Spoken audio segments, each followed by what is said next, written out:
क्या है तेरे बैग में? बताते हैं। क्या है तेरे बैग में? बताते हैं ना। अरे तो बैग में क्या है? बताते हैं ना। इतने में वो पुलिस वाले से रोज भिड़ रहा, रात को पुलिस वाला उसको पकड़ के थाने ले गया। सर, साहब ने पूछा कौन है ये? सर इसके बैग में कुछ है और बता नहीं रहा। कुर्सी पे बैठे हुए टीआई साहब ने पूछा क्या है तेरे बैग में? बताते हैं ना। अरे तेरे बैग में क्या है? बताते हैं ना। इतने में टीआई साहब को गुस्सा आ गया। उन्होंने हवलदार को बुलाया, खोल इसका बैग। उसने जो वो बैग खोला उसमें से बतासे निकले। जो बतासे निकले, टीआई साहब बोले इसमें तो बतासे।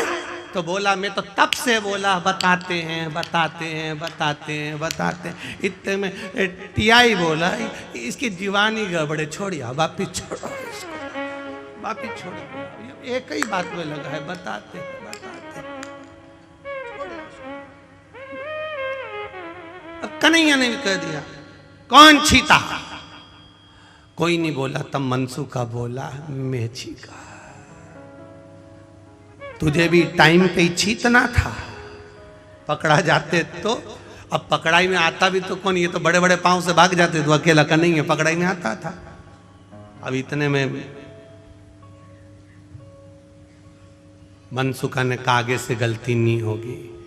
दाऊ दादा बोले अब तू बता कन्हैया क्या करे? कुछ नहीं, इसने गलती करी है, इसको 108 बार छिताओ। अब इसको 108 बार छिताए कैसे? तो के नंद बाबा ऐसी कपास की बाती बनाते थे और पलंग पे बैठकर खटिया पे बैठ के नाक में डालते थे और छींकते थे, ऐसे छिताओ। अब मनसुखा की नाक में जो बाती दी मनसुखा छींके, 10-20 बार छींक लिया। मनसुखा के बाप की सौगंध खाऊं कभी नहीं छींकूंगा, कभी नहीं छींकूंगा, अब नहीं छींकूंगा कभी। अब गोपी कहे, अब जब हाथ फंस गया लंकाधिपति का, अब कह रहा है कि मैं तुम्हारे हाथ जोड़ता हूं। तो नंदी ने मन में सोचा इतनी देर से मैं समझा रहा था, समझ नहीं पा रहा था, अब हाथ फंस गए तब समझ में आ रहा है, और हाथ भी दब गए तब कह रहा है कि मैं तुम्हें प्रणाम करता हूं, मैं तुम्हें नमन करता हूं, मैं तुम्हें दंडवत करता हूं। अब कह रहा है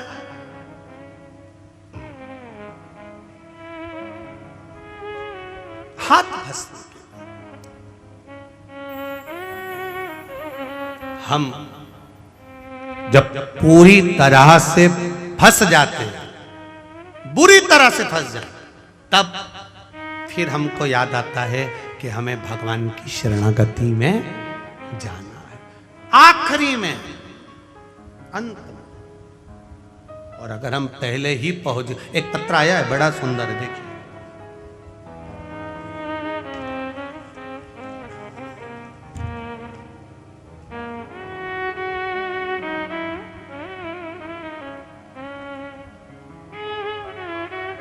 मेरा नाम नयन पंचाल है।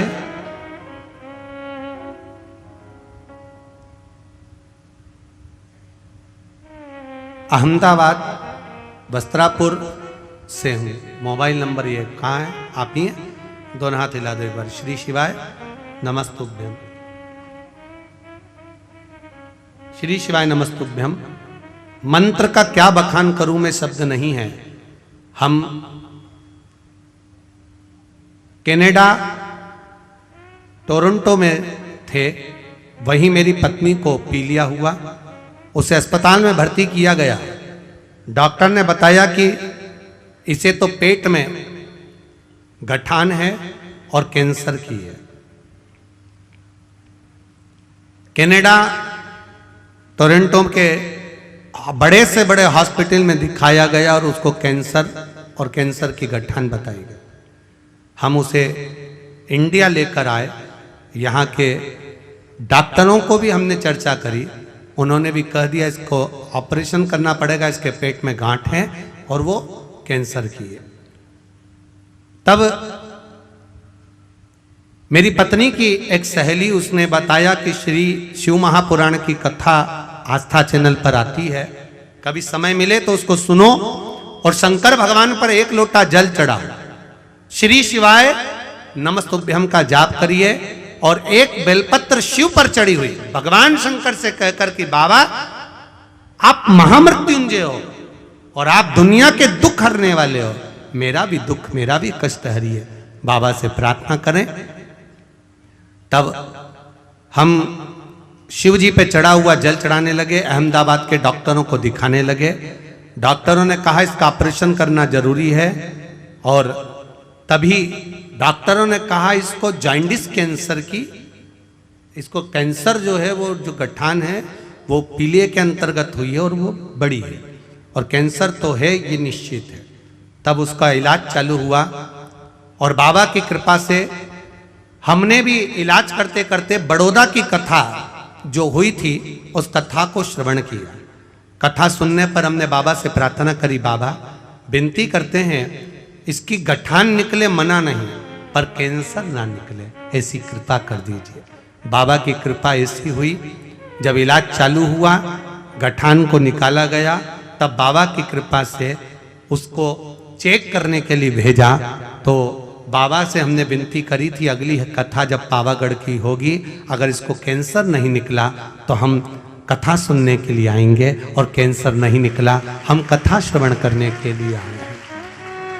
जाना था हमको भी कनाडा वापिस, पर शिव महापुराण की कथा पावागढ़ की सुनकर जाएं, क्योंकि बाबा ने कैंसर से बचाया है। अब ठीक है, श्री शिवाय नमस्तुभ्यं। बैठिए। हर हर शिव तत्व ही ऐसा होता है, जब हम कष्ट में घिर जाए, तकलीफ में घिर जाए, तब हमें परमात्मा याद आता।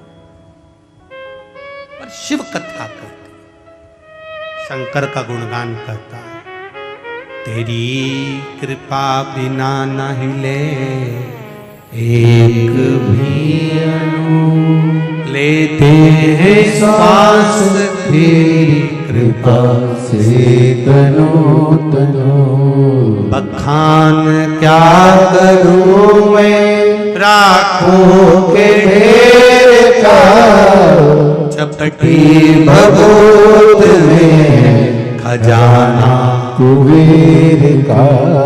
क्या मिलता है? अब उन्होंने बड़ोदरा की कथा श्रवण करी, वहां निर्णय लिया, बाबा ने स्वीकार किया, पावागढ़ की कथा में आ गए। आपसे भी निवेदन है, 7 दिन की कथा है, परिवार वालों को, घर वालों को, रिश्तेदारों को, नातेदारों को, सबको कह दो 7 दिन मुझे पंडाल में बैठकर कथा सुनना है, मेरे बाबा से लगन लगाना है, मुझे उसका हो जाना है, वो मेरा हो जाए, बस यही एक आदत।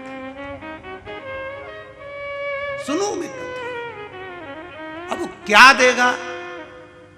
ये गुप्त नवरात्रे की कथा में पावागढ़ की माता के चरणों में राम जी की कृपा से 7 दिन की कथा में शिव महापुराण में वो क्या देगा, ये तो मेरा महादेव ही जान सकता है, इसके सिवा कोई नहीं जान सकता। हाथ दबा है रावण का, और रावण नंदी से कह रहा है मुझसे गलती हो गई, मैं तुम्हारे हाथ जोड़ता हूं। नंदी ने फिर कहा हाथ जोड़ने से होगा क्या, हाथ तो दबा है कैलाश के नीचे,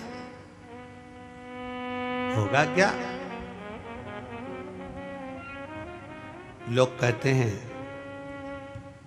जब सारे सहारे समाप्त हो जाते हैं तब लोग कहते हैं मेरा अंतिम विश्वास मेरा भगवान है।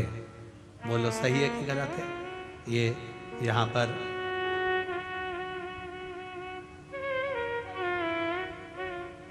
राहुल कुमार जी बैठे हुए हैं,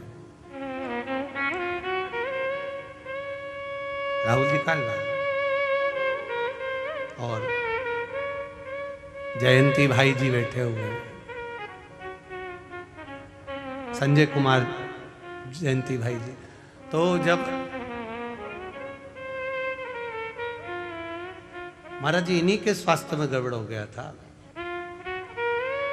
संजय जी के भयंकर कोरोना, भयंकर तकलीफ, हॉस्पिटल, डॉक्टर ने भी जवाब दे दिया। जब इनकी धर्म पत्नी की आंख में जल भर गया कि अब कुछ भी नहीं बचा, तब महादेव से प्रार्थना करी, टीवी के सामने बैठकर शिव महापुराण की कथा सुनते सुनते कहा तेरी कथा में करवाऊंगी, बस इनको अच्छा कर दे, ये शिव है। और आज संजय भाई जी और नवनीत जी आपको बहुत बहुत साधुवाद, जो गुरु जी की शरणागति में बैठकर आप शिव महापुराण की कथा करवा रहे। बैठिए। बहुत बहुत साधुवाद। हर हर बोल बम का नारा है, जम के बोलो जरा, बाबा एक सहारा है, एक सहारा। आपका विश्वास, आपकी दृढ़ता, ये छोटे से कस्बे में ये शिव महापुराण की कथा जरा विचार करिए। जो भूतों ना भविष्य थे, कभी सोचा ही नहीं होगा कंजरी वालों ने, हालोल वालों ने कभी नहीं सोचा होगा कि कथा हमारे क्षेत्र में हो जाएगी। पर भगवान ने ये मौका दिया है, तो इस मौके में जब गेंद आई है तो ऐसा चौका लगा लो कि ग्राउंड के बाहर ऐसा चौका लगा दिया। मौका दे भगवान तो भजन का ऐसा चौका लगाओ, ऐसी भक्ति का चौका लगाओ कि भगवान भी कहे कि ये मेरा आनंद सुख पा रहा। हाथ दब गया लंकाधिपति का, रावण का हाथ दबा, चीख रहा है, चिल्ला रहा है, पर वो निकल नहीं रहा। नंदी से कहा, नंदी मुझसे गलती हो गई, मैं तेरे हाथ जोड़ता हूं, क्षमा मांगता हूं। नंदी कहते हैं मुझसे क्षमा मांग कर क्या करोगे, मुझसे क्षमा मांग कर क्या करोगे। गलती वक्ता कभी नहीं कहेगा कि आप मुझसे क्षमा मांगो, वक्ता कहता है कि आप शिव की शरणागति में जाइए। जो वक्ता तुमसे कहे कि तुम मेरे पास में आओ, मेरे पास बैठो, मेरे करीब में आइए, मेरे नज़दीक में आइए, मेरे पास आकर बैठिए, वो श्रेष्ठ नहीं हो सकता। वक्ता जो तुमको ले जाकर भगवान के दरवाजे तक छोड़ दे और कहे कि ये तेरा दुख मिटा देगा, समझ लेना वो श्रेष्ठ, उसमें श्रेष्ठ। करो भजन। हाथ दबा लंकाधिपति रावण का। नंदी कह रहा है मैंने तुझे समझाया, तू समझा नहीं। जब वक्ता से नहीं समझ सकता तो वक्त समझाता, और जब हाथ दब गया पहले ही समझ जाता कि इस रथ को, इस पुष्पक विमान को लेकर यहां से नहीं जाता, रास्ता बदल लेता तो चल जाता। पर तूने अकड़ करी, अहंकार करा, अभिमान करा कि जाऊंगा तो इसके ऊपर से जाऊंगा, बस तो फिर हाथ फंसा। अब निकाल ले। नहीं बोला, नंदी जी भी नहीं बोले, शंकर भगवान ने इशारा कर दिया नंदी को, तू बोलना ही मत, दबे रहने दे इसको, दबे रहने दे।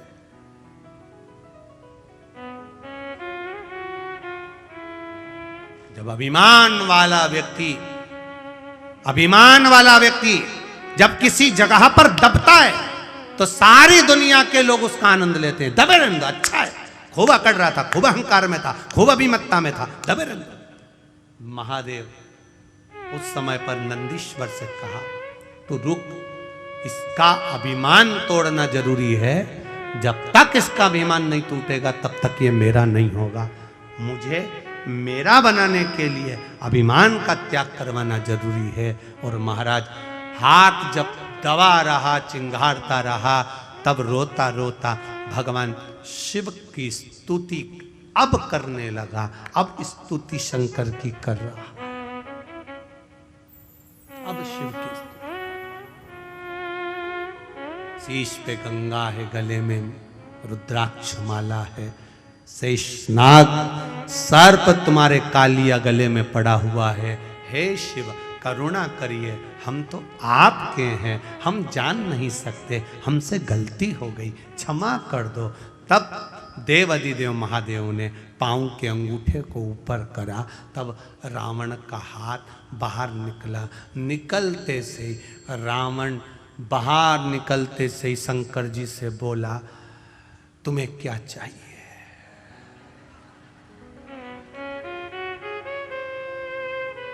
अब बताओ,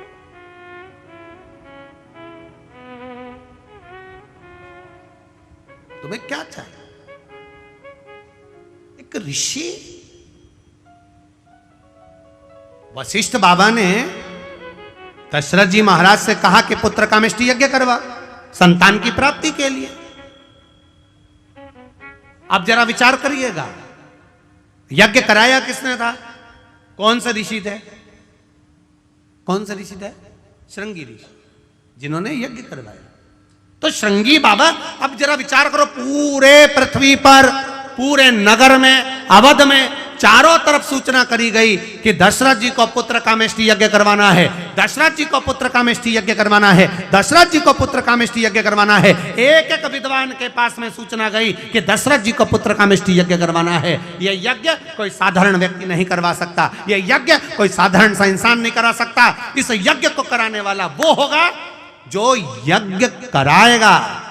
जिस भूमि पर यज्ञ होगा उस भूमि को जो कराने वाला यज्ञ करता है वो उस भूमि को जीवन पर्यंत छोड़कर नहीं जा सकता। जीवन पर्यंत जब तक उसके प्राण ना जाएं तब तक वो भूमि को नहीं छोड़ सकता। ऐसा विद्वान कोई मिलना चाहिए जो दशरथ जी के पुत्र कामेष्टि यज्ञ को करवाए। बड़े बड़े विद्वानों के पास सूचना पहुंची, बहुत विद्वानों के पास सूचना पहुंची, पर सब ने मना कर दिया। हम पुत्र कामेष्टि यज्ञ नहीं करवा सकते, हम करवाएंगे तो हमको वहां रहना पड़ेगा जीवन पर्यंत। यज्ञ कर्ता को जीवन पर्यंत उस भूमि पर रहना पड़ेगा, पांव बाहर नहीं निकाल सकता, उसी जगह पर रहना पड़ेगा। कहां जाऊं? कोई ने हाँ नहीं भरी कि हम पुत्र कामेष्टि यज्ञ करवाएं। तब गुरु बाबा ने कह दिया आप जाओ गंगा के तट पर, बड़े आनंद से वहां श्रृंगी बाबा मिलेंगे और श्रृंगी ऋषि पुत्र कामेष्टि यज्ञ करवाएंगे, उनसे बात करो, बोलो उनको, कहो उनको, करो विनती। श्रृंगी बाबा के पास में सूचना गई,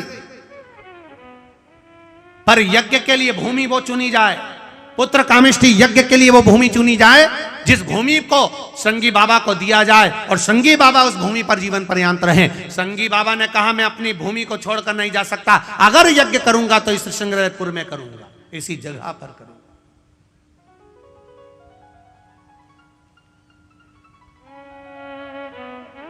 जहां अयोध्या की आखिरी सीमा है, अवध की आखिरी सीमा, अवध की आखिरी सीमा, उस अवध की आखिरी सीमा जहां है वहां पर बैठकर श्रृंगी बाबा पुत्र कामेष्टि यज्ञ करवाते हैं। तो दशरथ जी ने श्रृंगी बाबा से एक प्रश्न कर लिया, गुरुदेव मैंने इस यज्ञ के बारे में सुना है, जो यज्ञ कराएगा वो यहीं पर रह जाएगा, यज्ञ कर्ता को यहां रहना पड़ेगा, बाहर नहीं निकल सकता, एक पांव बाहर नहीं कर सकता। जितनी भूमि पर यज्ञ होगा वो भूमि उसकी हो जाएगी और वहीं उसको रहना पड़ेगा, उसी जगह पर। पहले ये नियम था सनातन धर्म में, आजकल तो वो नियम समाप्त हो गया। पहले जिस भूमि पर यज्ञ होता था वो भूमि यज्ञकर्ता की हो जाती थी, पहले ऐसा नियम था। उस भूमि पर जहां यज्ञ हो रहा है वो भूमि उसकी। अब वो नियम चला गया, समाप्त। ऋषि श्रृंगी बाबा ने कहा अगर मेरे यज्ञ करवाने से, अगर मेरे यज्ञ करवाने से वैकुंठ अधिपति नारायण पृथ्वी पर आ जाए तो इससे बढ़कर खुशी क्या होगी मेरे लिए, इससे बढ़कर आनंद क्या होगा, क्या आनंद होगा। अगर ये शिव महापुराण की कथा सुनकर 50 लोगों में से अगर 10 का भी अगर आनंद हो जाए और 10 का भी जीवन सवर जाए तो उससे बढ़कर शिव महापुराण की कोई दक्षिणा नहीं हो सकती, कोई आनंद नहीं हो सकता, सवर जाए। अगर इन संतों के आने से, इन साधुओं के आने से, गुरुजनों के आने से, अगर इनके दर्शन से, इनके प्रवचन से, इनके शब्द से 5 भी अगर संवर जाएं तो उससे बढ़कर कोई सुख नहीं हो सकता, उससे बढ़कर कोई आनंद नहीं हो सकता। करो भजन, करो भक्ति, करो स्मरण। दूसरा प्रश्न फिर दशरथ जी ने करा श्रृंगी बाबा से, गुरुदेव आप यज्ञ करा रहे हो, आप यज्ञ करता हो, इस यज्ञ को करने में कितना समय लग जाएगा, इस यज्ञ का समय कितना है? तब गुरुजी ने कहा, श्रृंगी बाबा बोले जब भक्ति करने बैठो, भजन करने बैठो, स्मरण करने बैठो, कीर्तन करने बैठो या दान करने के लिए बैठो, तब समय मत देखो, घड़ी मत देखो और कीमत मत देखो कि दान की गई वस्तु कितने की थी, उसकी कीमत का नहीं देखो, घड़ी नहीं देखो, समय नहीं देखना। भगवान के भजन करने का समय नहीं देखा जाता, माला जपने का समय नहीं देखा जाता, ठाकुर जी के श्रृंगार का समय नहीं देखा जाता, भगवान के दर्शन का समय नहीं देखा जाता, कथा श्रवण करने का समय नहीं देखा जाता, संत सदगुरु की शरणागति में जाने का समय नहीं देखा जाता। क्यों? इनके लिए समय की सीमा क्यों नहीं होती? क्योंकि मौत का भी कोई समय नहीं होता कि किस समय पर मृत्यु आएगी। अगर आपने घड़ी देख ली कथा सुनने के समय पर, आपने घड़ी देख ली दान करते समय पर, आपने घड़ी देख ली मंदिर जाते समय पर, आपने घड़ी देख ली दर्शन करते समय पर, तो मृत्यु के समय पर भी आप क्या घड़ी देखोगे? नहीं, अभी 8:45 बजा है, नहीं मरूंगी, चाहे कुछ भी हो जाए, घड़ी नहीं हो।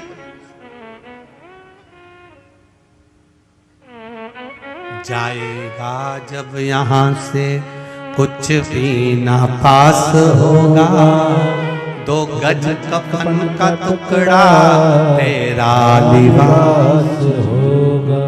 जाएगा कौन सा? कौन?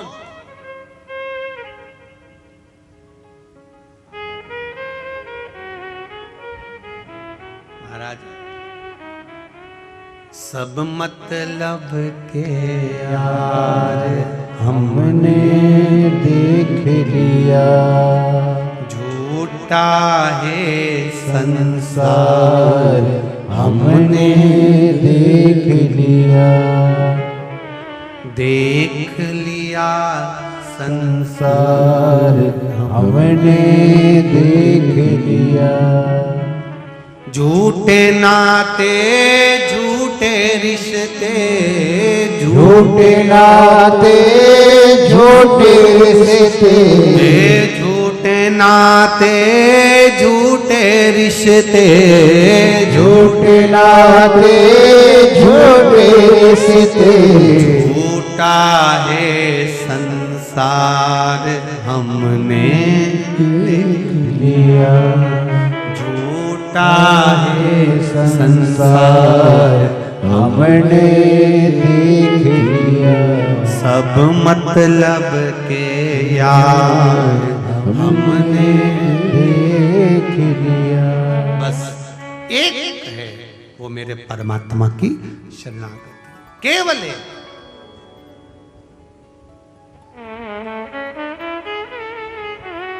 और अंत समय प्रभु, बोलो सब बोलो, सबको याद है? हाँ बोलो जरा जम से। अंत समय आना पड़ेगा, वचन दिया तो निभाना पड़ेगा, आए ना आए प्रभु कुटुंब कबीला, अंत समय प्रभु आना पड़ेगा, वचन दिया तो निभाना पड़ेगा, अंत समय प्रभु आना पड़ेगा, वचन दिया तो निभाना पड़ेगा। अंत समय कोई आए ना आए, परिवार कुटुंब कबीला नाते रिश्ते, कौन आया ना आया, आप जरूर आता है। वैकुंठ में रहने वाला वैकुंठ में रहता है, ब्रह्मलोक में रहने वाला ब्रह्मलोक में रहता है, इंद्रलोक में रहने वाला इंद्रलोक में रहता है, और मेरा देव अधिदेव महादेव मृत्यु लोक में रहता है। इसलिए तुरंत आता है, तुरंत, क्षण भर की देरी नहीं करता, आ जाए। और आया, शिव कथा कर रही है, भगवान शंकर का संवाद कर रहा है, शिव महापुराण की कथा कर रही है, वेद व्यास जी महाराज वर्णन कर रहे हैं। लंकाधिपति रावण हाथ छूटा, छूटते से ही महादेव से बोले क्या देऊं मैं आपको, मेरा हाथ छूट गया है। शिव जी कहते हैं कुछ मत दे दादा, कुछ मत। कोई कोई ऐसा होता है जो देने के बाद कभी नहीं कहता कि मैंने इसको दिया, और कोई कोई ऐसा होता है जो देने के बाद 25 बार कह देता है मैंने दिया। जैसे पहले कथा में कहा, एक व्यक्ति जा रहा था ससुराल, उसका दोस्त रास्ते में मिल गया। उसने दोस्त से मन में सोचा अकेला गाड़ी में जा रहा हूं, इसी को बिठा के ले जाऊं। उसको बिठा के ले, उसने कहा मेरे पास कपड़े नहीं है, तू क्या चिंता करता है, कुर्ता तो अच्छा लग रहा है, शर्ट अच्छी लग रही है, पजामा मैं दे दूंगा। उसने अपना पजामा दे दिया। अब पजामा दिया, ससुराल में वो दोस्त भी गया, सबने आदर करा, सम्मान करा, चाय पिलाई, सब कुछ करा। फिर किसी ने पूछ लिया ससुर जी ने, ये कौन है? मेरा दोस्त है, रोड पे खड़ा था, मैं अकेला आ रहा था, फ्री थी गाड़ी, मैंने कहा तू चल चल। कुर्ता इसी का है, पजामा मेरा है। अब दोस्तों को बुरा लग गया। बता, ये बताना कोई जरूरी है कि पजामा तेरा है? इसने तुरंत कोनी मार के कहा, अक्ल नहीं तेरे में, पजामा तेरा है, इसलिए नहीं आ रहा था तेरे साथ में, तुझे बहुत अहंकार है ना, तू बार बार अपनी चीज बताता रहता, इसलिए नहीं आ रहा था। अब नहीं बताऊंगा, कसम से अब नहीं बोल लूंगा। इतने में इसके जमाई साहब के मामा जी ने कहा आप हमारे यहाँ शाम को भोजन करने आना। वहाँ चले गए, माँ भोजन करने गए तो मामा जी ने पूछ लिया जमाई साहब ये कौन है? मेरा दोस्त है, अकेला आ रहा था गाड़ी में तो इनको बिठा लाया। कुर्ता भी इनका है, पजामा भी इनका है। अब तो उसको और तेज मिर्ची लगी, अब और क्रोध में आ गया। इसने फिर कोनी मार के कहा अकल नहीं है तेरे में? मामा जी ने पूछ लिया मतलब कुर्ता भी इनका है, पजामा भी इनका है, मतलब? इतने में उसने कहा कुछ नहीं, कुर्ता इन्हीं का था, पजामा मेरा। अब इसको फिर गुस्सा आ गया। इसने कहा तुझे ये बताना जरूरी था कि कुर्ता भी मेरा, पजामा भी मेरा? अब आगे से बोला है तो सोच लेना, मैं तो जा रहा। नहीं अभी मत जा, अपन चल। इतने में मौसी आ गई। मौसी ने कहा जमाई साहब कल सवेरे का भोजन हमारे यहाँ, ठीक है। जमाई भोजन करने गए, इसी को भी ले गए। इतने में मौसी जी ने पूछ लिया ये कौन? अकेला आ रहा था, गाड़ी खाली थी, दोस्त है, रोड पे खड़ा था, मैंने कहा चल, बिठा कर लिया आया। पजामे का कोई जिक्र नहीं करूंगा। अब इसको फिर गुस्सा आ गया। अब इसने बाहर निकल के इसको पकड़कर पजामा उतार के दे दिया, ले तू तेरा पजामा तू ही धर ले। जब देखो जब पजामा पजामा पजामा होता है। कई लोग एक डब्बा तेल देते हैं, कितना तेल? एक डब्बा घी दिया, एक डब्बा तेल का दिया, और 50 बार कहते हैं बूंदी मैंने बनवाई है, बूंदी मैंने बनवाई है, बूंदी मैंने बनवाई है। जब तक वो बूंदी पूरी खत्म नहीं हो जाए तब तक वो बूंदी बनी रहती है। एक डब्बा घी, एक डब्बा तेल और 1 महीना बूंदी, 1 महीना बूंदी चलती है।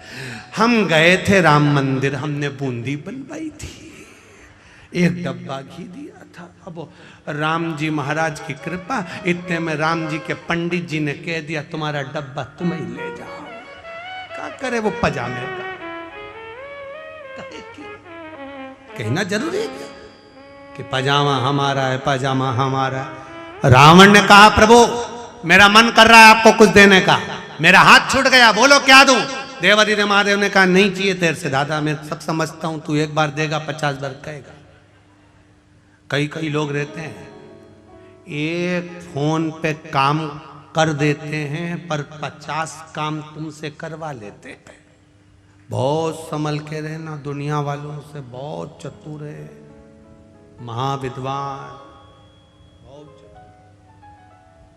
बहुत कहा मुझे कुछ नहीं चाहिए।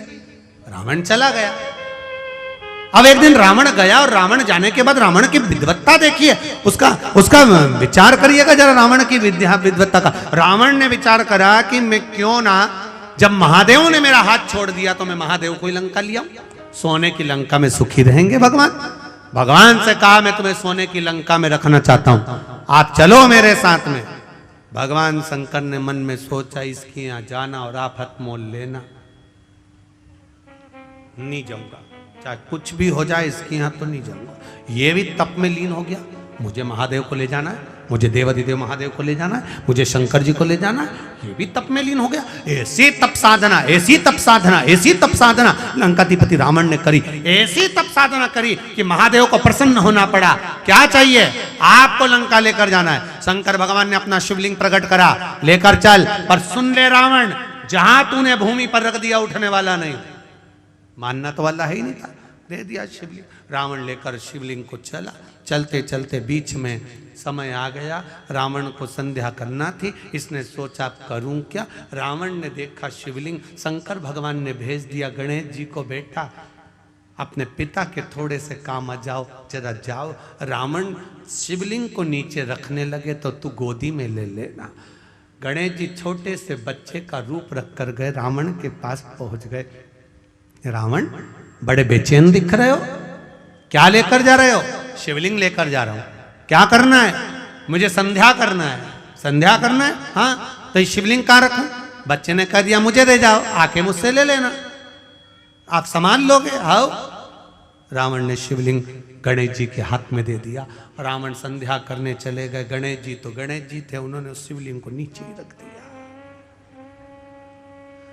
और गणेश जी ने नीचे रखकर जल चढ़ाना प्रारंभ कर दिया। श्री शिवाय नमस्तुभ्यं, श्री शिवाय नमस्तुभ्यं, ओम नमः शिवाय, ओम नमः शिवाय। रावण आए तो उन्होंने देखा ये तो नीचे रख के पूजन कर रहा है। छोरा,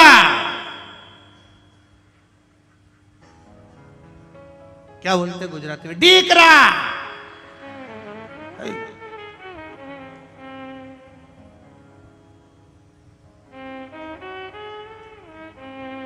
गणेश जी ने पूछ लिया केम छो? वो भी पूछे तो पूछा क्या हुआ, क्या है, कैसे हो, क्या हुआ है? ये नीचे क्यों रख दिया? रावण क्रोध में लाल। गणेश जी बोले बहुत भारी थे। रावण बोला एकदम हल्के थे, काय के भारी थे? इतने में गणेश जी बोले हाथ दबे थे तब मालूम नहीं पड़े थे, हाथ दबे थे तब हल्के दिख रहे थे कि भारी दिख रहे थे। रावण बोला ये तो अपने पहले का भी जानता है, छोरा कोई हल्का फुल्का नहीं है। रावण ने पूछ लिया तुम्हारे पिताजी का नाम क्या है? दीकरा बोला सिग्नेचर तुम्हारे हाथ पे करके दिया, ऑटोग्राफ। वो मेरे बाप, मेरे ही पिता है जिन्होंने ऑटोग्राफ करके दिए, मेरे पिता हैं। रावण बोला तुम कौन? गणेश जी ने अपना असली स्वरूप दिखाया। जो दिखाया लंकाधिपति रावण को क्रोध आया तो गणेश जी महाराज तो उसी समय पर थोड़े से पीछे सरके, और पीछे से सरकते ही गणेश जी के पांव के नीचे से मूसक निकलकर बाहर आ गया, चूहा निकलकर बाहर आया। जैसे ही मूसक निकलकर आया इतने में तुरंत उसी समय पर लंकाधिपति रावण ने पूछा ये कौन है? भगवान गणेश जी महाराज ने कहा ये मूसक है जिसके ऊपर बैठकर मैं घूमता हूं। जो जीव हृदय चित्त से धारण कर लेता है, मन से अपने भीतर उतार लेता है, और जिस भाव से श्रवण करता है वो देवाधिदेव महादेव जो लंकाधिपति रावण को सोने की लंका दे सकते हैं, भस्मासुर को अपने हाथ का कंकण दे सकते हैं, कुबेर को कुबेर पद प्रदान कर सकते हैं, इंद्र को अपनी सत्ता दे सकते हैं, भगवान नारायण को जो लक्ष्मी प्रदान कर सकते हैं, भगवान राम के लिए स्वयं समुद्र के किनारे रामेश्वर के रूप में विराजमान हो सकते हैं, जो भगवान कृष्ण के लिए नागेश्वर और सोमनाथ के रूप में विराजमान हो सकते हैं, जो संपूर्ण विश्व के कल्याण के लिए केदारेश्वर बनकर विराजमान हो सकते हैं, वो देवादिदेव महादेव आपको भी, कथा श्रवण करने वाले को भी खाली नहीं छोड़ सकते। वो भी कुछ ना कुछ आनंद दे ही सकते हैं, क्योंकि ये शिव भक्ति ही कुछ ऐसी है। तेरी कृपा बिना न हिले एक भी अणु, लेते हैं श्वास तेरी कृपा से तनु तनु। बखान क्या करूं मैं राखों के ढेर का, चपटी भभूत में है खजाना कुबेर का। महाराज, अभी पूज्य गुरुदेव अपनी वाणी से कह रहे थे कि ये पुराण है,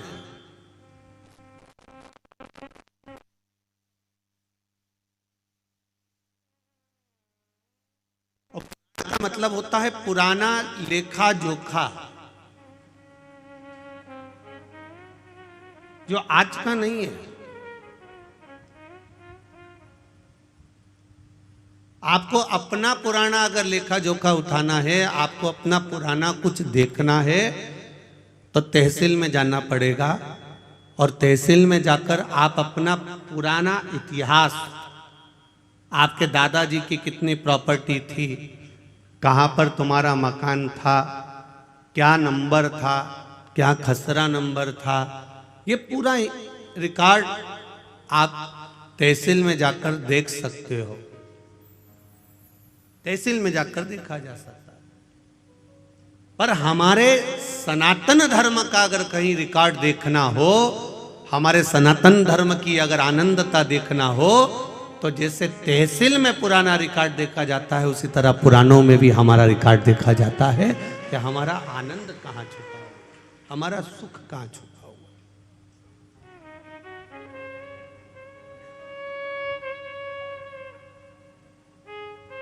शिव भक्ति सारी समस्या का हल, एक लोटा जल।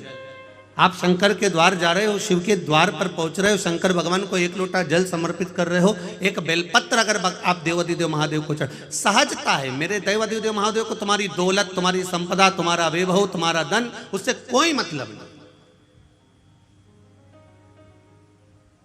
अगर दौलत से मतलब होता मेरे देवादिदेव महादेव को, तो रावण ने भगवान शंकर से कहा था, भोलेनाथ कैलाश पे रहते रहते तुम्हें बहुत समय हो गया, अब मैं तुमको लंका लेकर जाना चाहता हूं, सोने की लंका में आप रहिए, स्वर्ण की लंका में आप विराजमान रहिए, चलिए मेरे साथ, आप सोने की लंका में चलिए। भगवान जानते हैं कि ये लंका अधिपति रावण है,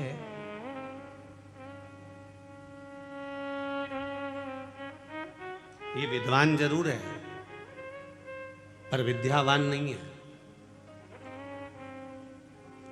पहले भी कथा में कहा है, आज फिर कहते हैं, विद्वान और विद्यावान में अंतर होता है। हनुमान जी के आगे कहा जाता है विद्यावान गुणी अति चातुर, पर रावण के आगे कोई भी ये नहीं कहता कि ये विद्यावान है, रावण के आगे लोग कहते हैं ये विद्वान है।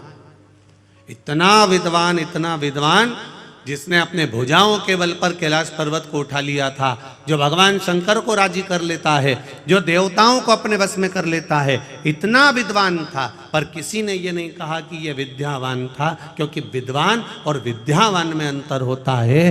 विद्वान अपने अहंकार में इतना फूल जाता है कि वो किसी के आगे झुकना नहीं जानता, और विद्यावान हर एक के आगे झुककर चलता है। जैसे मेरे हनुमान जी महाराज खड़ी हर पल हर क्षण श्री राम जी महाराज के आगे झुककर खड़े हुए, प्रणाम कर कर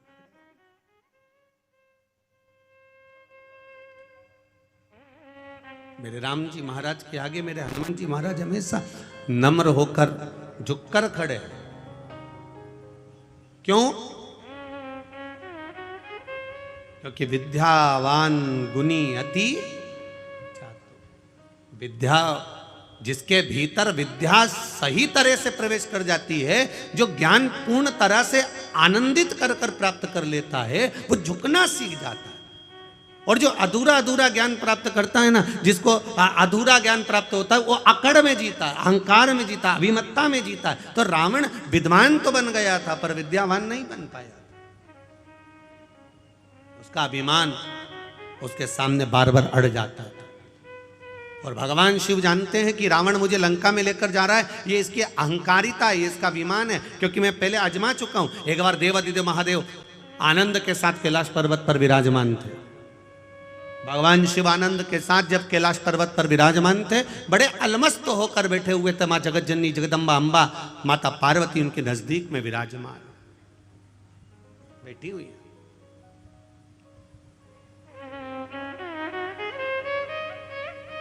विशर्वा बाबा के पुत्र कुबेर भी हैं और विशर्वा बाबा के पुत्र लंकाधिपति रावण भी हैं। कुबेर के पास में पूरा लंका का राज्य था, पर कुबेर को रावण का जो व्यवहार था वो अच्छा नहीं लगता था। इसलिए कुबेर ने हाथ जोड़कर अपने पिताजी से कह दिया कि मुझे ये लंका का राज्य नहीं चाहिए, मैं ये छोड़कर जा रहा हूं, मैं अलग कोई अलकापुरी का निर्माण कर कर उसमें मैं विराजमान हो जाऊंगा। और कुबेर चले गए, आनंद के साथ रहने लगे।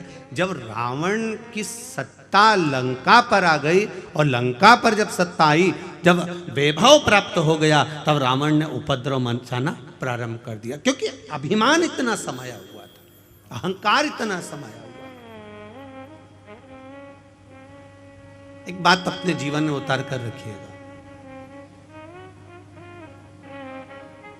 इंजीनियर बन जाओ, डॉक्टर बन जाओ, सीए बन जाओ, कलेक्टर बन जाओ, चाहे तुम किसी पद पर विराजमान हो जाओ, पर शिव महापुराण की कथा कहती है कि आपको पद जिस परमात्मा की कृपा से मिला है, जो यश उस परमात्मा की कृपा से मिला है, वो परमात्मा की कृपा से प्राप्त हुआ है। इसलिए पद और प्रतिष्ठा पाकर आप अहंकार में मत डूब जाना, क्योंकि अहंकार में तीन गए, धन वैभव और वंश। ना मानो तो देख लो रावण, कौरव और कंस, ये तीनों अहंकार में चले जाते हैं, ये तीनों अभिमत्ता में चले रहे। आप इंजीनियर बनिए मना नहीं, आप कलेक्टर बनिए मना नहीं, आप एसपी बनिए मना नहीं, आप डॉक्टर बनिए मना नहीं है, पर कहीं इतना अभिमान, इतना अहम, इतनी अहंकारिता हमारे भीतर प्रकट ना हो जाए कि जिसके बल पर हम पुनः फिर नीचे आ जाए। वो अभिमत्ता हमारे भीतर नहीं आना चाहिए।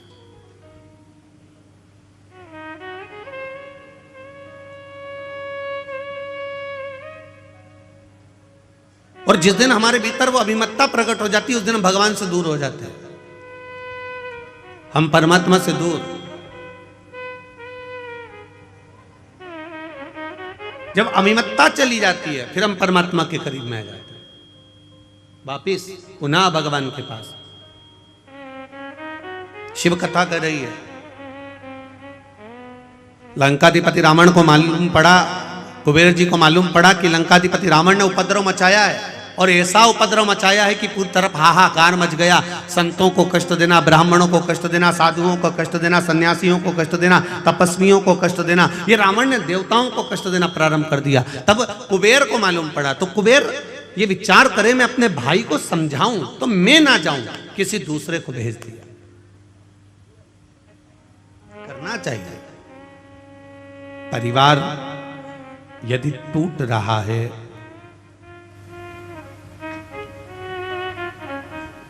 राष्ट्र यदि बिखर रहा है, अभी परम पूज्य गुरुदेव ने कहा कि राष्ट्र को आपको और हमको संभालना पड़ेगा। ये पूज्य गुरुदेव अभी कहे, कोई दूसरा नहीं संभालेगा, आपको स्वयं संभालना है, आपको स्वयं निभाना।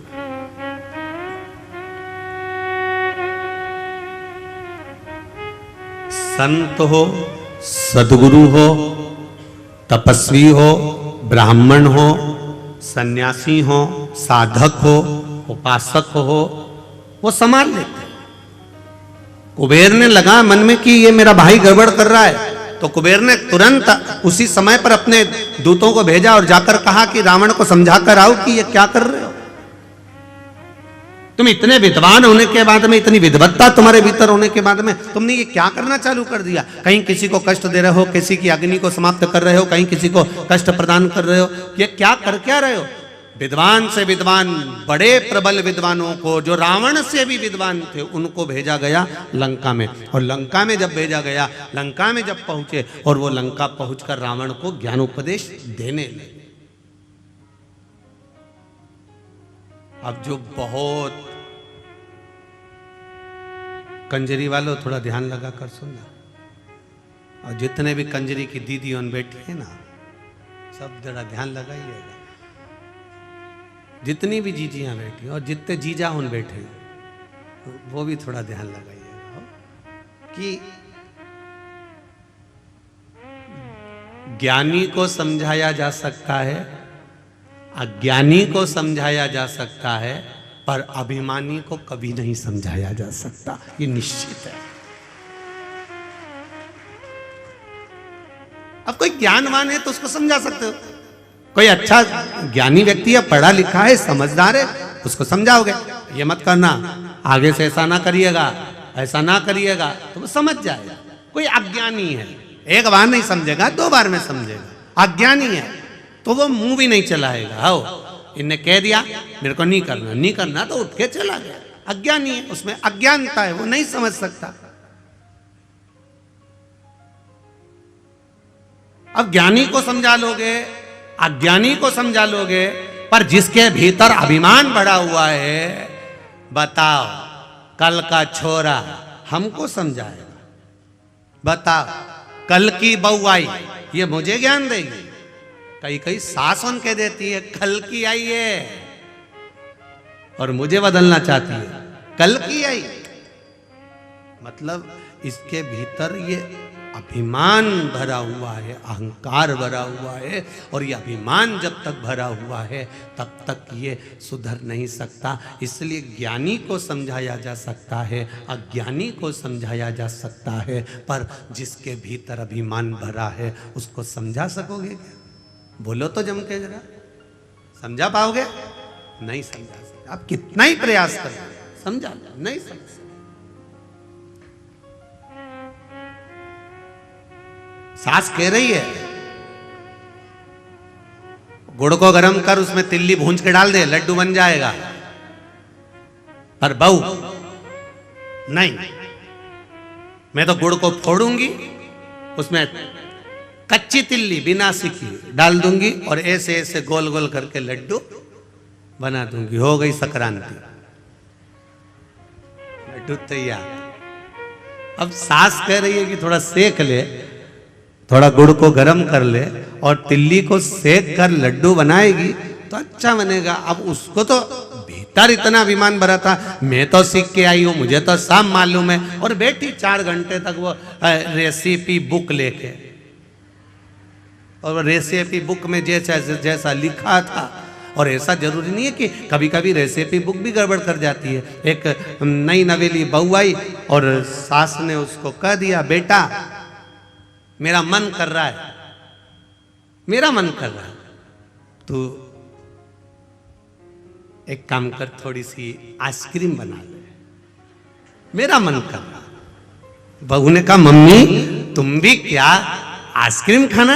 अब भी बनाती हूँ। उसने तुरंत अटैची में से रेसिपी बुक निकाली, 2 किलो दूध धीमी आंच पे रखो, गैस चालू करो, फिर धीरे धीरे उसको हिलाओ।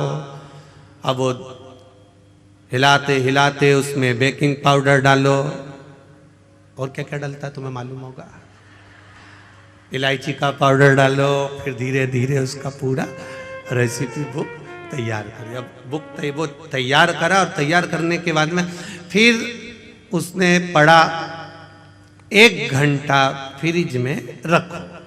अब ये गई और करी आई जो जैसा जैसा लिखा था। 2 घंटे के बाद सास ने फ्रिज खोला और फ्रिज खोला तो बहू को आवाज लगाया, बेटा, ओ बेटा, बहू, हाँ मां, इधर आ। ये मंदिर का घंटा फ्रिज के अंदर किसने रखा? बहू तुरंत पल्लू लेके बोली, मां मैंने रखा है। क्यों? बुक में लिखा था 1 घंटा फ्रिज में रखो, इसमें लिखा 1 घंटा फ्रिज। सास ने बुक को लिया और माथा से ठोका, अरे ओ पगली, वो बुक में लिखा था जो तूने घोल बनाया था उसको 1 घंटा फ्रिज में रखना था, तू मंदिर का घंटा लाके फ्रिज में रख दिया। अब बताओ, वो आइसक्रीम तैयार हो, वो आइसक्रीम बनेगी। तो ज्ञानी को समझा सकते हो, बोलो बोलो आगे बोलो, अज्ञानी को समझा सकते हो, पर वो तो बढ़िया एकदम तन्न होकर अब अभिमानी को नहीं समझा सकते कि साहब ये रेसिपी ऐसी बनेगी। तुम समझा, उसको समझाना मुश्किल।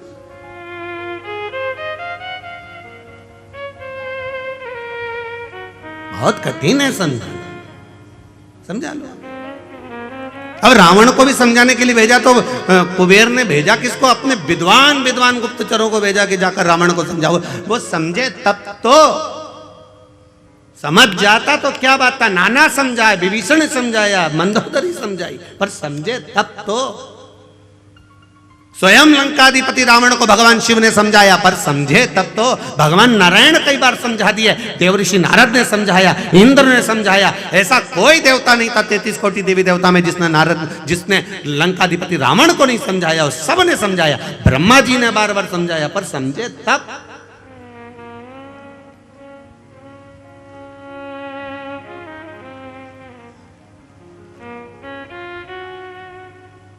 समझ में तो आए इसको।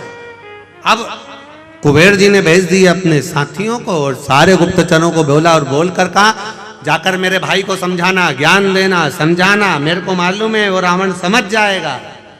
जिसमें से एक बहुत विद्वान गुप्तचर था, उस गुप्तचर ने तुरंत कुबेर जी को कह दिया, आप कह रहे हो आपका भाई ये समझ जाएगा, मैं जानता हूं समझ जाएगा। तो उसमें से एक गुप्तचर बोला, हम भी आपके घर का अन्न खाए हैं, हमें मालूम है वो नहीं समझ पाएगा। कुबेर जी ने कहा, ऐसा नहीं हो सकता, तुम जाओ समझाओ, उसको ज्ञान दो। ठीक है, चले जाते।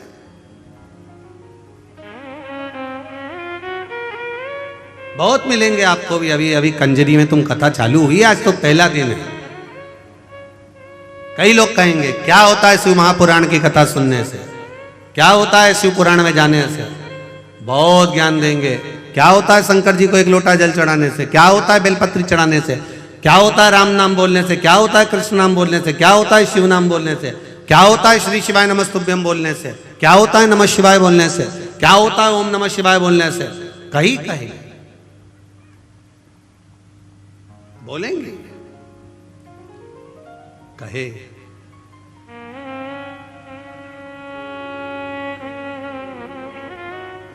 महाराज उनको एक बात जरूर कहना,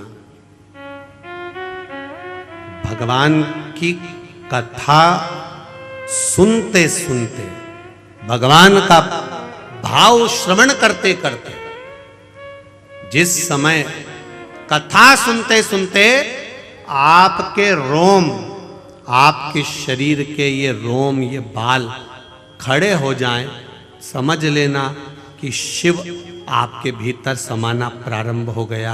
अगर कथा सुनते सुनते आपके रोम उमंग से भर जाएं, कथा सुनते सुनते आपके ये बाल, आपके ये रोम खड़े हो जाएं, तो समझ लेना कि तुम्हारी दुख की घड़ी में शिव खड़ा होना प्रारंभ हो गया। ये कथा तत्व है, ये रस तत्व है, ये कोई सहजता नहीं। भक्ति का बल बढ़े, भक्ति का आनंद बढ़े, भाव बढ़े, तो परमात्मा हमारे साथ खड़ा हुआ है।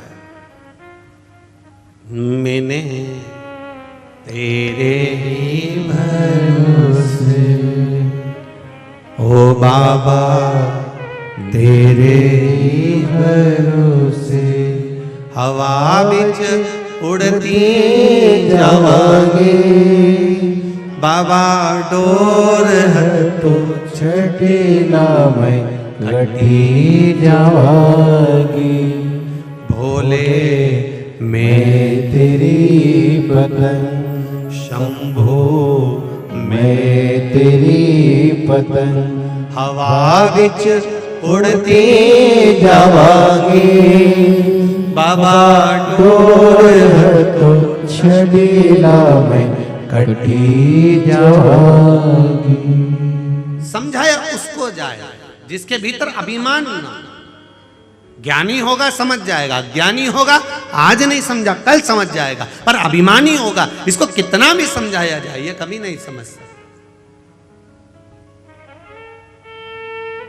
कंजरी वालों पर कितनी कृपा राघव जी की हुई है, कितनी कृपा राम जी की हुई है। माघ महीना, गुप्त नवरात्रे और मां जगत जननी पावागढ़ वाली की कृपा की टेकरी के नीचे ये शिव महापुराण की कथा। विचार करिए जरा।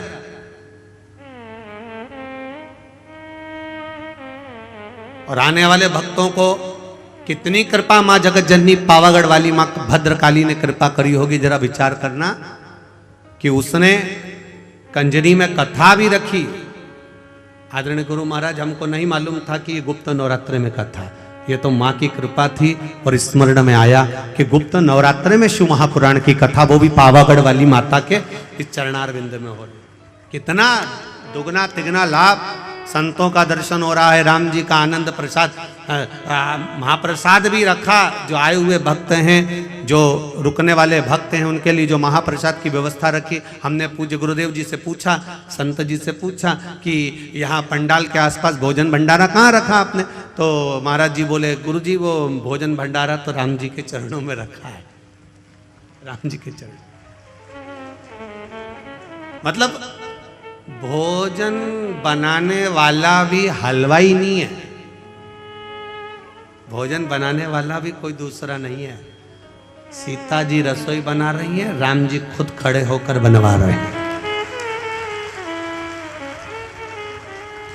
जरा विचार करिए, कथा कितनी, अभी तक के समय में जितनी कथा हुई है उस कथा में ये कुछ हटकर ही है। जहां गुप्त नवरात्रे में मां पावागढ़ वाली के चरणों में, भद्रकाली माता के चरणों में और राम जी स्वयं रसोड़ा चलाए और ये कथा हो जाए, इससे बढ़कर सुख और क्या चाहिए। और ये कथा करवाने वाला भी कोई दूसरा नहीं, गर्भ में बच्चा था जो दीदी हैं, और गर्भित बालक को और उनकी माता को दोनों को कोरोना का क्रम, और डॉक्टर कह रहे हैं कि बड़ा मुश्किल है, परंतु इनके इंडिया से, भारत से जो उनके रिश्तेदार थे उसने कह दिया तू एक काम कर, मैं विदेश में भी श्री शिवाय नमस्तुभ्यं बोल, शिव की कथा सुन, हो सकता है बच जाए। और बाबा की कृपा से वो बालक बाबा की करुणा से आनंद पाया। और साथ में एक बहन और जिसके पति को भी तकलीफ हो गई और बाबा ने उसको साध लिया। दोनों बहनों ने मिलकर बड़े आनंद के साथ ये शिव महापुराण की कथा करे थे। बड़ा आनंद है, ये कोई साधारण नहीं है। समझाओ, मेरा आपसे भी निवेदन है, जो बहू तुमसे समझ जाए उसको समझा लो, जिसको समझा सकते हो उसे समझाओ। जो अभिमान में फूल गया उसको समझाने की जरूरत नहीं है, क्योंकि तुम उसे समझा सकते ही नहीं हो, चाहे कितना ही प्रयास करो, कितना प्रयास करोगे, हो ही नहीं सकता।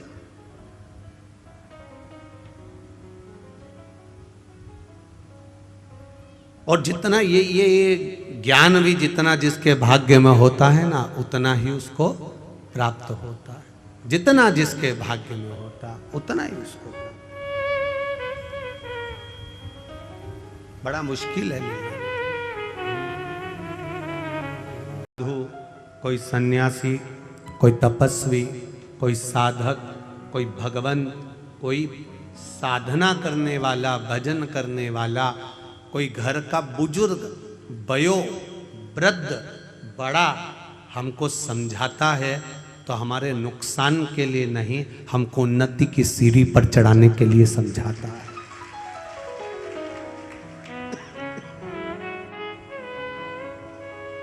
हमें उन्नति की सीढ़ी पर चढ़ाने के लिए समझा रहा है।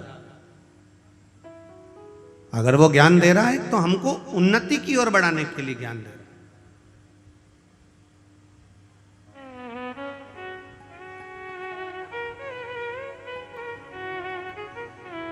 समझा नहीं लंकाधिपति, उठाया तलवार, चल दिया कुबेर के उस अलकापुरी में और जाकर इतना उपद्रव मचाया, इतना उपद्रव मचाया, सबको मार गिराया, पुष्पक विमान को छुड़ा लिया।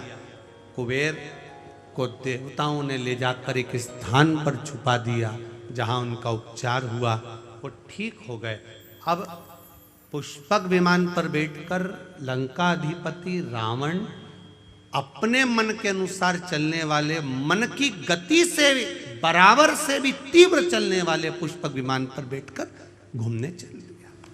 अब देखिए शिवपुराण क्या कह रही है। अब चला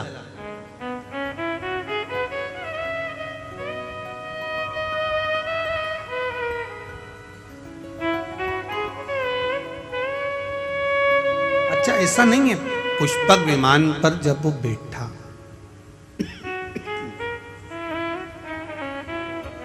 पुष्पक विमान पर जब वो विराजमान हुआ, पुष्पक विमान पर जब वो बैठा तो कुबेर का सिंहासन था, कुबेर की गादी थी।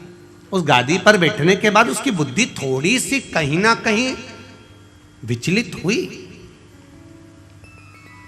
कहीं ना कहीं उसमें विचलितता आई। बैठा वो, क्यों कहते हैं तीर्थ में जाकर बैठो, क्यों कहते हैं सतगुरु के चरणारविंद में बैठो, क्यों कहते हैं कथा में जाकर बैठो, क्यों कहते हैं किसी पवित्र नदी के तट पर जाकर बैठो, क्यों कहते हैं जहां संतों ने तप करा हो, साधुओं ने तप करा हो, सन्यासियों ने तप करा हो, कहीं तपस्या साधना करी हो, उस स्थान पर जाकर बैठो। क्यों कहते हैं कहीं धुपाड़ा जल रहा हो, हजारों वर्ष का, सालों निकल गए, उस धुनी को रमते रमते संतों को उस धुनी के पास जाकर बैठो। क्यों कहा जाता? उस स्थान पर बैठने का फल कुछ अधिक प्राप्त हो जाता। जैसे समझो उसको, एक बस का ड्राइवर चाय पीने चला गया। काय का ड्राइवर? बोलो बोलो, जम के बोलो जरा। अच्छा और जम के बोलो। बस का ड्राइवर गया क्या पीने? चाय पीने। और कोई व्यक्ति उस ड्राइवर की सीट पर जाकर बैठ गया और उसने स्टीयरिंग पकड़कर यूं यूं हिला रहा था। इतने में तुम हाथ पहुंच गए। अब तुम्हें थोड़ी ना मालूम कि ये बस का ड्राइवर नहीं है। तुमने कहा क्यों साहब, ये बस कहां जा रही है? ड्राइवर साहब, और ड्राइवर साहब, क्या ये बस कंजरी जा रही है क्या? ए ड्राइवर साहब। अब वो ड्राइवर जो स्टीयरिंग पकड़ा था वो, और जैसा वो दूल्हा नहीं होता शादी वाला कितना करता है, बस वैसा वो बस का ड्राइवर एकदम अकड़ गया। देखो मेरे को बस भी चलाना नहीं आती, केवल ड्राइवर की सीट पर बैठा और लोग कह रहे हैं क्यों ड्राइवर साहब, बस कहां जा रही है? कंजरी जा रही क्या? पावागढ़ जा रही क्या? मतलब उसकी वैल्यू कितनी हो गई केवल सीट पर बैठने से। अब वो विचार कर रहा है कि सीट दूसरे की है, बस दूसरे की है, मैं तो केवल सीट पर थोड़ी देर बैठा हूँ। वह चाय पीने गया, उतनी देर में मेरी इतनी इज्जत हो गई। अगर मैं बस चलाना सीख जाता तो मेरी कितनी इज्जत हो जाती। उसी तरह हमारा शास्त्र का है, उसी तरह हमारा शास्त्र का है। जब हम जरा सी देर किसी मंदिर में जाकर बैठते हैं तो लोग कहने लगते हैं क्यों पंडित जी कैसे हो? अब केवल तिलक लगाया, केवल मंदिर में बैठा, केवल मंदिर में। तुम कथा में जाकर बैठ जाओ, अभी तुम जाते जाते लोग कह देंगे श्री शिवाय नमस्तुभ्यम, जय सीताराम जी की। आवाज पकड़ रहा है भाई, जय सीताराम जी की,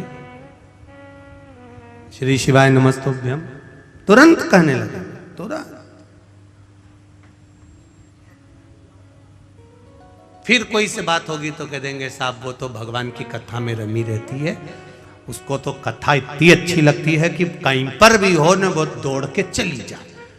तो कोई कहेगा वो तो संतन हो गई रे, भगवान तो हो गई, वो तो सन्यासन हो गई, वो तो साधु हो गई। अब पद बड़ा कि नहीं बड़ा, भले तुम कथा सुनने आए, भले तुम आए, वो होता ना, वो कहे ना, एक व्यक्ति बार बार घड़ी देख रहा था, बार बार घड़ी देख रहा था, तो एक गुरुजी ने पूछ लिया कि तू घड़ी देख रहा है, तेरी घड़ी में क्या समय हो रहा है? 7:30 बज रही है। गुरुजी बोले बताओ, मेरी घड़ी में तो 8 बज रही है और तेरी घड़ी में 7:30 बज रही है। तेरी घड़ी किससे मिली है? गुरुजी मैंने रेडियो से मिलाई है। अच्छा, मां से मिली है।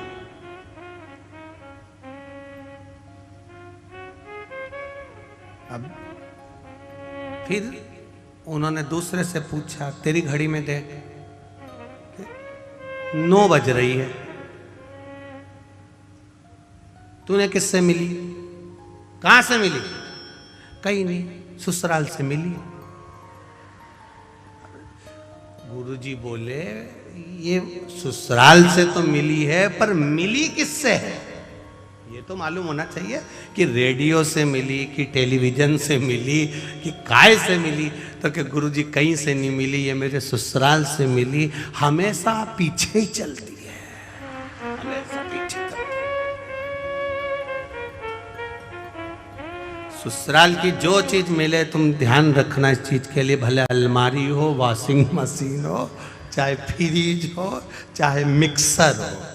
मिक्सर का खटका चालू करके छोड़ दो, थोड़ी देर बाद चलेगा, फिर चलेगा, एकदम मिक्सर नहीं उठता।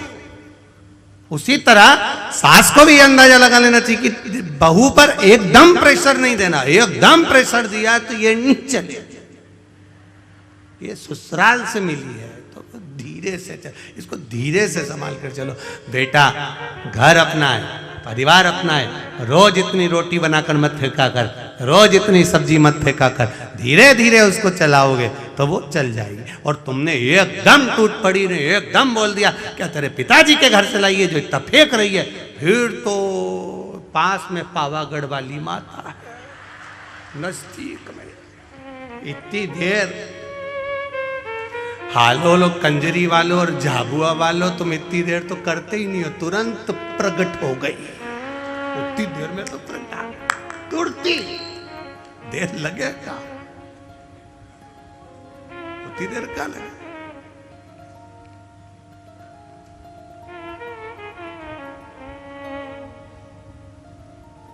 महाराज फिर कुछ नहीं, अम्बे तू है, जय हो पावागढ़ वाली, हालोल कंजरी वाली, हम सब उतार गए। शिव कथा कर रही है। लंकाधिपति रावण गादी पर जब बैठा, थोड़ी देर जब विराजमान हुआ, उस समय पर जो कुबेर का सिंहासन था, उस समय पर रावण की बुद्धि थोड़ी बदली। किसी धोपाड़े के पास में धोनी रम रही हो, उसके पास में, संतों के पास में, गुरुजन के पास में, मंदिर में, सत्संग में, प्रवचन में, तीर्थ में, सरयू मैया के तट पर, गंगा मैया के तट पर, यमुना मैया के तट पर, नर्मदा मैया के तट पर, कहीं तीर्थ स्थान पर, अच्छी जगह पर, जहां संत साधु सन्यासी तपस्वी साधक उपासक जहां तप करे हो, उस जगह पर जाकर हम थोड़ी देर बैठते हैं तो ये पक्का है। जैसे चाय पीने ड्राइवर चले गए और उसकी जगह पर बैठ गए तो लोग ड्राइवर कहने लगते हैं, उसी तरह हम जाकर बैठते हैं तो भगवान भी अपना समझने लगता है कि ये मेरा है, ये मेरा अपना है। इसको लगता है ये बैठ गया है, अब सही जगह पर जाकर बैठा है, अच्छी जगह पर बैठा है, ये मेरा होता गया है, ये मेरा हो गया।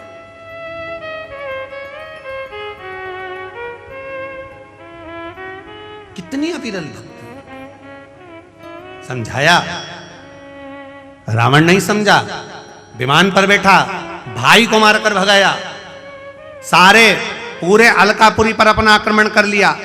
और जब पुष्पक विमान में बैठकर चला और विमान में बैठकर मन की गति से तेज चलने वाला वो विमान एक जगह पर जाकर धीमा हो जाता है, एक जगह पर जाकर स्लो हो जाता है। जब गाड़ी एक जगह पर कहीं स्पीड ब्रेकर आ गया और वहां स्लो हो गई, तब समझ में आया कि मेरा विमान यहाँ धीमा क्यों हुआ, यहाँ धीमा क्यों हुआ। तो क्या देखता है लंकाधिपति रावण कि नीचे एक बड़ा साला, बहुत बड़ा सारा एक नंदी, बहुत विशाल नंदी नीचे घूम रहा है और उस नंदी के ऊपर से, मात्र नंदी के ऊपर से वो पुष्पक विमान निकल कर जा रहा है और पुष्पक विमान की गति धीमी हो गई। पुष्पक विमान की गति,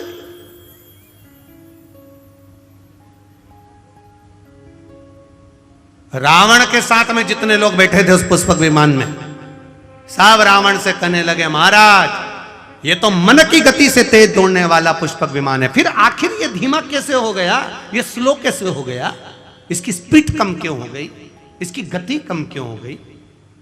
रावण कहता है मुझे समझ में नहीं आ रहा, पर नीचे एक बड़ा सारा नंदी घूम रहा है, वो नंदी घूम रहा है इसलिए इसकी गति थोड़ी कम हो गई है। तो जितने बैठे थे, अब रावण इतना अहंकारी था तो उसको ज्ञान देने वाले कितने अहंकारी होंगे।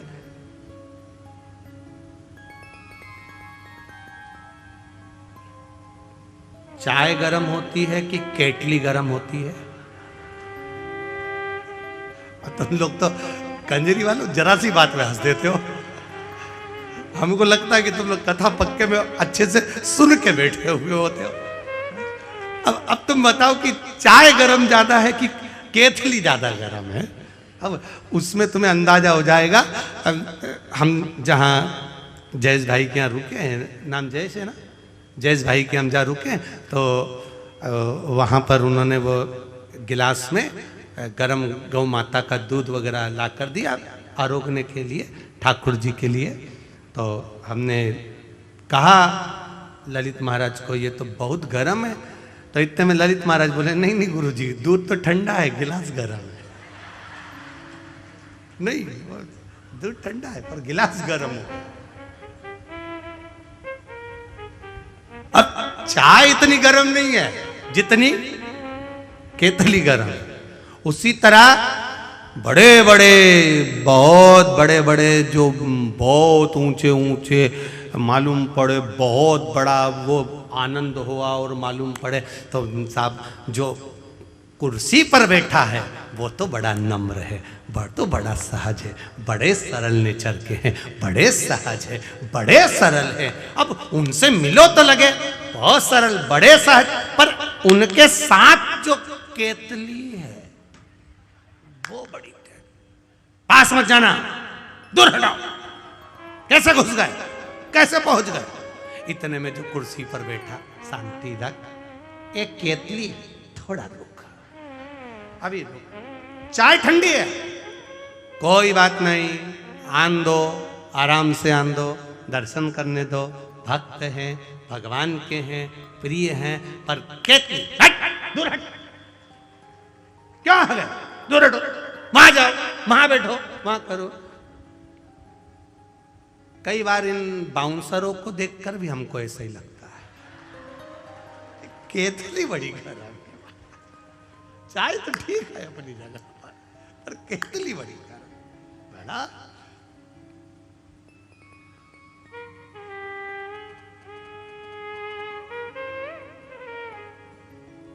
अभी हम आ रहे थे महाराज जी, तो आते आते अयोध्या वाले महाराज जी आए हैं, बहुत सटीक रहना। आके मालूम पड़ा तो महाराज जी तो ऐसे नम्र, ऐसे सरल, हम भी समझ गए कि केतली गरम थी, चाय संत इतना सहज, इतना सरल होता है, ये देखने को मालूम पड़ता है। यहाँ संतों की सभा में संत विराजमान है, यहाँ गुरुजन बैठे, इतनी नम्रता, इतनी सरलता में, क्या सुंदर उन्होंने अपनी वाणी से कहा है। महाराज जी दंडवत करता हूँ, प्रणाम करता हूँ। आपकी सहजता, आपकी सरल, और एक थोड़े से प्रवचन में राष्ट्र उत्थान की भी बात कह देना, थोड़े से प्रवचन में आपके कल्याण की भी बात कह देना, थोड़े से प्रवचन में अग्रसर कर देना।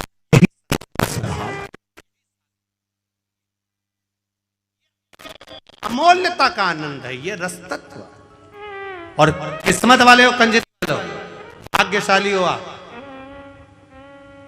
जो हमारे बीच में इन पूज्य गुरुदेव का दर्शन अयोध्या से यहाँ चलकर हुआ है। ऐसा लगता है राम स्वयं आए, वृंदावन से कृष्ण स्वयं आए, ऐसा लगता है मेरा राघव यहाँ पहुंच गए। ये तत्व हमारे भीतर, ये सुख हमारे।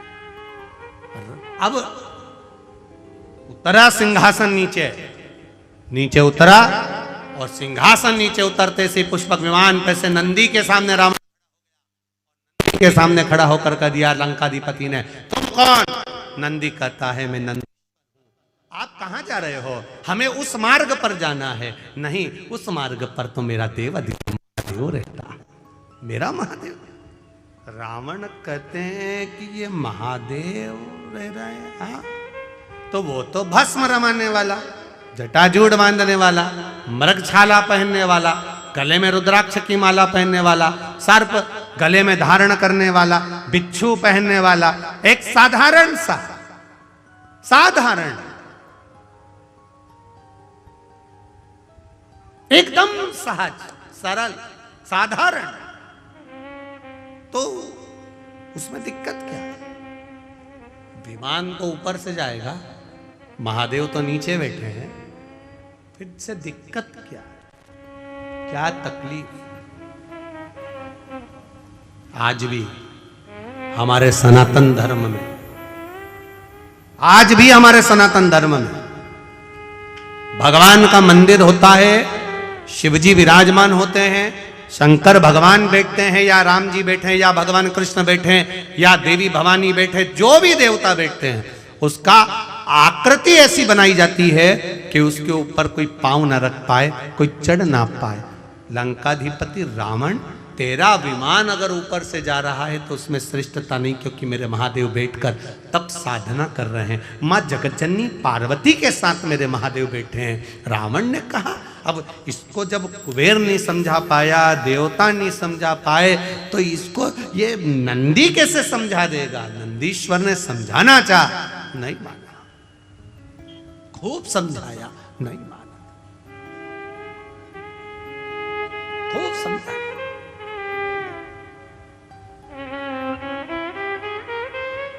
नहीं माना, क्रोध आ गया।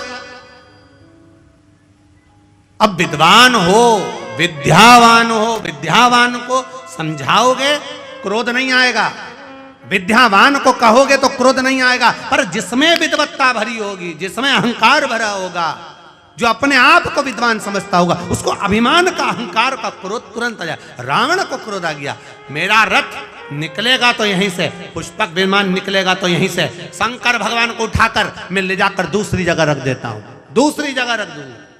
और चला रावण,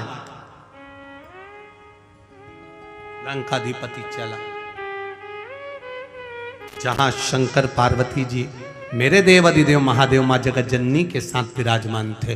लंकाधिपति रावण ने उसी कैलाश पर्वत को हाथ में उठाना, उठाकर एक कोने में रख दूंगा, और मेरा रथ, मेरा विमान यहीं से निकलेगा।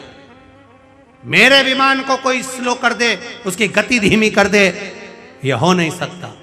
और जो हाथ पर पर्वत को उठाया, थोड़ा सा ही उठा था, इतने में महादेव को मालूम पड़ा कि नंदी ने समझाया पर नहीं समझा। तब मेरे महादेव ने अपने पैर का अंगूठा जैसे ही नीचे करा, करते से ही दोनों हाथ लंकाधिपति रावण के उसमें दब गए। रावण भी विद्वान था, जब शीश 10 थे तो हाथ भी इतने थे, दूसरे लगाए। शिव जी ने कहा तू लगा ही ले, लगा दम, लगा, उठे नहीं, हाथ दब गए। पर्वत के नीचे चिंगाड़ पड़ा, चीख पड़ा, भयंकर नाद करने लगा। ऐसी गर्जना करी कि जिन नारियों का गर्भ था वो वहीं गिर गया। इतना भयंकर चिल्लाया लंकाधिपति रावण, इतना भयंकर। नंदी ने देखा, नंदी ने देखा। अभी इससे पहले जो कथा थी, कहाँ थी? परवणी, महाराष्ट्र में। उसमें आपको एक बात कही थी, वक्ता से समझ जाओ तो ठीक है, नहीं तो वक्त जब समझाता है तो अच्छे अच्छे को हिलाकर रख देता है। परवणी की कथा में एक बात कही थी, वक्ता से समझ जाओ तो ठीक है, नहीं तो वक्त जब समझाएगा तो रुला रुला कर समझाएगा। इसलिए वक्ता और वक्त में अंतर है। वक्ता समझाता है तो वक्त बदल देता है, और वक्त समझाता है तो तेरी दशा बदल देता है। दोनों में अंतर है। वक्ता अगर समझाएगा और उसके कहने पर चल दिए, हाँ हमें भगवान का भजन करना है, हाँ हमें राम नाम कृष्ण नाम शिव नाम जपना है, हमें भगवान के मंदिर जाना है, एक लोटा जल चढ़ाना है, शिव को बेलपत्र चढ़ाना है, शंकर को चढ़ी हुई बेलपत्र का पान करना है, स्नार्मित को धारण करना है, वक्ता के कहने पर चल गए तो ये निश्चित है तुम्हारा वक्त बदल जाएगा, समय बदलेगा और तुम उन्नति की सीढ़ी पर चढ़ते चले जाओगे। पर तुम वक्ता से नहीं बदले, और वक्त ऐसा आएगा कि जब वक्त थप्पड़ मारता है तो रो रो कर जिंदगी नरक जैसी हो जाती है। जब वक्त थप्पड़ मारता है तो फिर रोना ही पड़ता है। इसलिए वक्ता समझाए तब तक समझना जरूरी है। आज रावण के हाथ फंसे, वक्ता मिला था श्री नंदीश्वर, नंदी जी मिले थे, उन नंदी ने समझाया। भगवान शंकर के नंदी समझा रहे, रावण समझ ले ऊपर से मत जा। नहीं समझा, नहीं मैं तो जाऊंगा, तो हाथ फंसा कर बैठ गए। नहीं समझा, समझ जाता तो बात थी। कितना समझाए लोग, कितना कहते हैं साहब समझ जाओ रे, समझ जाओ रे, समझ जाओ रे, पर नहीं समझो तो फिर आगे क्या कर सकता, नहीं समझो। समझो,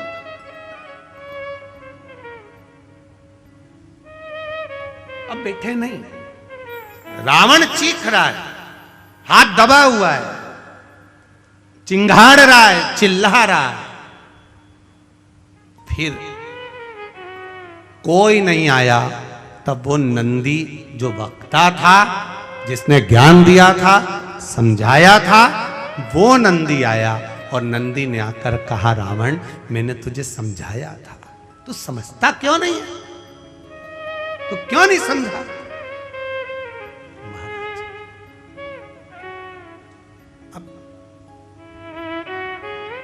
हाथ फंसे हुए, अब कोई ज्ञान दे दिया है। अब रावण क्या कह रहा है, एक बार निकलवा दो प्लीज, एक बार ये हाथ निकल जाए। अब रावण मुख से कह रहा है, मैं तुम्हारे हाथ जोड़ता हूं, हाथ जोड़ता हूं। ये उसी में का हाल है जो भगवान कृष्ण ने, एक गोपी रोज निंदा करती थी भगवान कृष्ण की, खूब जाकर चुगली करती मैया यशोदा जी से खूब। तो यशोदा जी के सामने गई तो इतने में गोपी ने कह दिया, यशोदा जी ने भी कह दिया, जिस दिन तू पकड़ कर बताएगी मैं मान जाऊंगी। तो सखी ने भी कह दिया, मैं नहीं पकड़ के बताऊं तो मेरा नाम गोपी नहीं। इतने में भगवान कृष्ण ने भी आकर कह दिया, पकड़ के बता दे अब तू। और ऊपर छीका टंगा था, नीचे मनसुका लगा था, श्रीदामा, मधुसूदन, दाऊ, ऊपर कन्हैया, मटकी टूटने वाली थी, नीचे जो मनसुका लगा था उसको छीक आ रही थी। अब हाथ थे घुटने पर, एक के ऊपर एक चढ़े थे। हाथ खुला होता तो नाक दबा लेता तो छींक बंद हो जाती, पर हाथ भी ऐसे तो वो नीचे से यूं यूं मचल रहा, और ऊपर कन्हैया चढ़े थे और मटकी टूटने वाली थी, इतनी देर में नीचे से छींक दिए, जो छींके सब नीचे टपक गए। अब पूरे ग्वाल वालों में कन्हैया सबसे छोटे थे, क्योंकि इनकी उम्र वालों को तो सबको पूतना ने मार दिया था, जितने भी स्तनपान करने वाले थे सबको मार दिया था, कन्हैया सबसे छोटे थे, बाकी के सबकी उम्र बड़ी थी। अब जब चोरी करने जाते थे माखन की, तो कन्हैया को तो इनको टोकना पड़ता था, उठाना पड़ता था। जैसे पहले इनको किसी के यहाँ जाना है तो इनको पहले दो अंदर जाओ, फिर इनको खिड़की में रखो, फिर अंदर वाले इनको नीचे उतारें, फिर बाकी के अंदर जाएं। तो सबसे छोटे थे। अब ये सांप और सबसे छोटे को ऊपर चढ़ाया जाता, जिससे वजन नहीं लगे, और चढ़ गए और जो गिरे नीचे। अब उस समय कन्हैया को बोलना भी नहीं आता था इतना। अब सब भाग के यमुना जी के घाट पर पहुंच गए।